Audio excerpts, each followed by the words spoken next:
내 이름은 박도윤 72세. 한때는 교단에서 아이들을 가르치던 국어교사였지만 지금은 퇴직한 지 10년. 아내는 오래전에 세상을 떠났고 아들은 외국에 살고 있다. 도윤아, 밥 먹자. 내 이름을 불러주는 사람도 함께 식탁을 마주하는 사람도 없다. 그저 냉장고 속 어제 남은 찬을 꺼내 전자레인지에 돌려 먹는다. 그런데 그날 아침 우연히 마을회관 앞 벤치에 앉아있던 그녀를 다시 보게 되었다. 첫사랑 김혜진. 머리가 희끗희끗해졌지만 여전히 눈빛은 따뜻했다. 도윤 씨 맞죠? 혜진이 먼저 내 이름을 불렀다. 50년 만의 재회였다.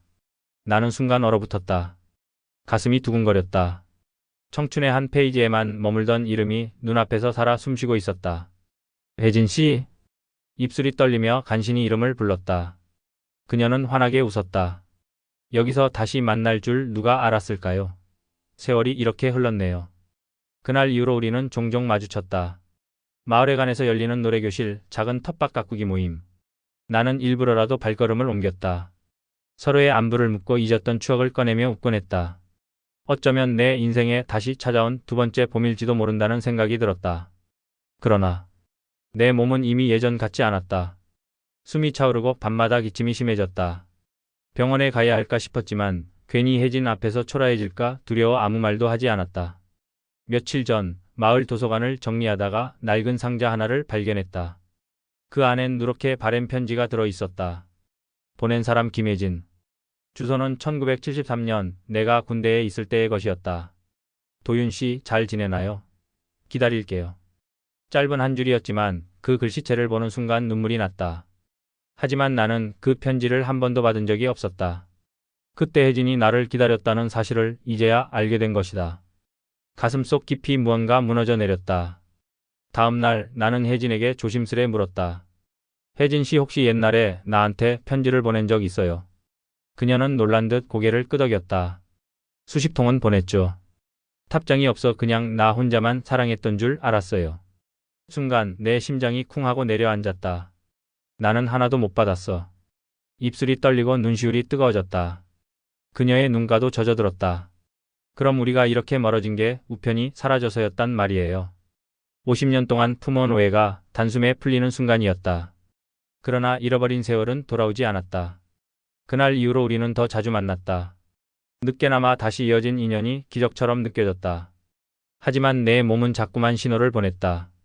숨이 차서 말을 잇기 힘들 때도 있었고 밤이면 가슴이 조여왔다. 병원 예약 문자를 보고도 손끝이 망설였다. 괜찮아요? 혜진이 걱정스레 물을 때마다 나는 억지 웃음을 지었다. 나이 들면 다 그렇지 뭐. 그러나 속으로는 알았다. 이게 단순한 노화가 아니라는 걸. 그림자처럼 따라붙는 불안이 내 두 번째 봄을 위협하고 있었다. 결국 나는 병원을 찾았다. CT 촬영, 혈액 검사, 조직 검사 차갑고 긴 복도에서 몇 시간을 기다렸다. 박도윤님 폐암 3기입니다. 전이가 시작된 상태라 수술은 어렵습니다.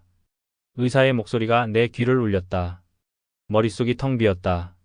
내가 죽음과 마주했다는 사실보다 이제 막 다시 만난 혜진을 두고 떠나야 한다는 게 더 두려웠다.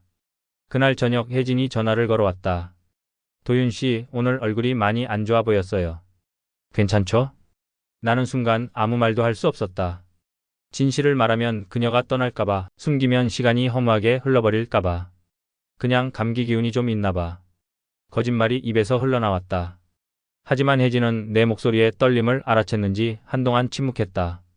며칠 뒤 멀리 외국에 있던 아들에게서 전화가 왔다. 아버지, 건강검진 결과 뭔가 심각하다면서요. 병원에서 내 상태를 전해 들은 모양이었다.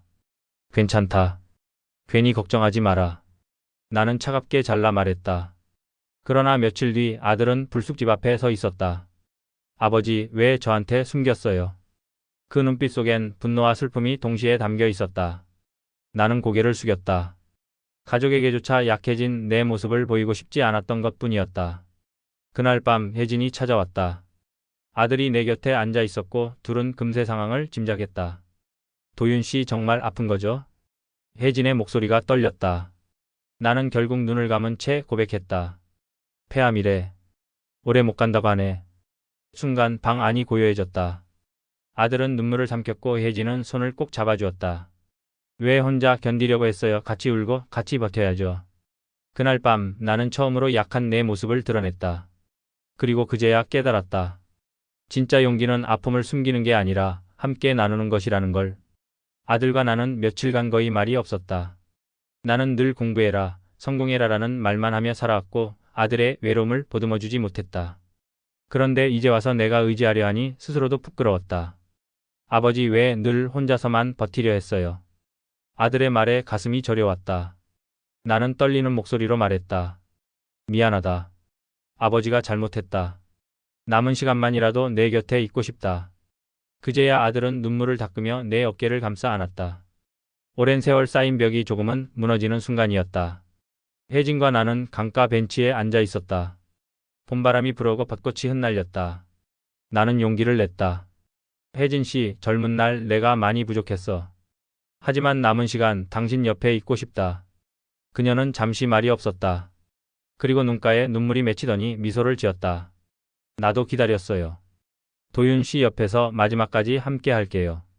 그 순간 내 인생에서 가장 늦었지만 가장 따뜻한 사랑의 고백이 완성되었다. 며칠 뒤 마을회관에서 아이들을 위한 작은 글쓰기 수업을 열어달라는 부탁을 받았다. 나는 분필을 잡는 손이 떨렸지만 마지막으로 교사로서 아이들 앞에 섰다. 얘들아, 글을 쓴다는 건 마음을 남기는 거야.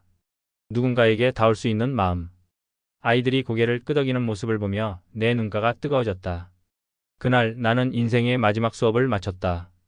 내 몸은 점점 약해져 갔다. 그러던 어느 날 혜진과 아들이 함께 나를 휠체어에 태우고 공원으로 데려갔다. 온 세상이 벚꽃으로 물들어 있었다. 나는 힘겹게 숨을 고르며 말했다.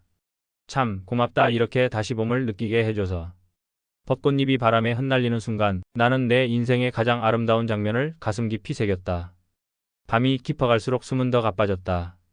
아들과 혜진이 내 손을 잡고 있었다. 아버지 사랑해요. 도윤 씨 끝까지 함께 할게요. 아침 햇살이 커튼 사이로 스며들었다. 나는 힘겹게 눈을 감으며 속삭였다. 나도 사랑한다. 다시 태어나도 꼭 다시 만나자. 그 순간 눈물과 웃음이 섞여 방 안에 가득 번졌다. 내 마지막 봄날은 그렇게 끝났지만 남겨진 사람들의 가슴 속에 영원의 약속으로 살아남았다.